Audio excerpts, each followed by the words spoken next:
Passer la porte d'un tribunal, pour la plupart c'est la première fois.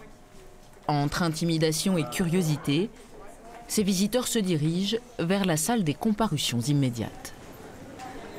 Alors moi ça m'impressionne un peu, ouais. Derrière la porte, un long silence un peu solennel, des visages intrigués et quelques explications menées par des bénévoles pour comprendre le rôle des uns et des autres.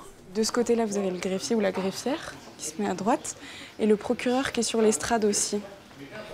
Démystifier le tribunal et s'approcher au plus près des juges comme des prévenus. On n'a pas l'habitude de rentrer là-dedans et puis on ne nous a pas appris. On ne nous a pas appris que ce soit à l'école ou ailleurs, que la justice était là, etc. On n'est pas habitué. Notre volonté, c'est à la fois de permettre aux citoyens de mieux comprendre ce que c'est que la justice pénale et aussi d'avoir des clés pour agir et transformer cette justice. Dans l'exercice de la justice, aucun enregistrement, aucune caméra n'est autorisée dans la salle au cours des audiences. Comment fonctionne cette justice du quotidien? Quels sont les codes à respecter et surtout, comment sont prises les décisions? En théorie, tout citoyen peut observer le travail des avocats et des magistrats, mais rares sont ceux qui osent. Ce jour-là, 2 prévenus comparaissaient pour vol et conduite sans permis.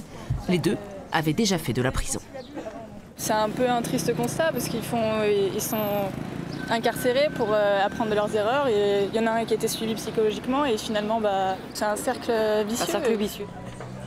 Assister à une audience, mais aussi rencontrer des juges ou des avocats. Là, actuellement, les gens peuvent avoir un bracelet électronique ou... Chaque mois, ces rencontres initiées par l'association des codes pénals affichent complet. La justice est rendue au nom du peuple français, donc c'est nous les Français, c'est notre justice. Et si on n'est pas d'accord, il faut qu'on puisse travailler pour voir la justice autrement. C'est pour ça que c'est important pour moi qu'on parle justice, qu'on se rende dans les tribunaux et qu'on donne notre point de vue et qu'on évolue. Et si on allait voir un procès? C'est le nom de cet événement né dans l'esprit de quelques étudiants lyonnais. Le prochain est prévu en juillet. La date sera annoncée sur les réseaux sociaux.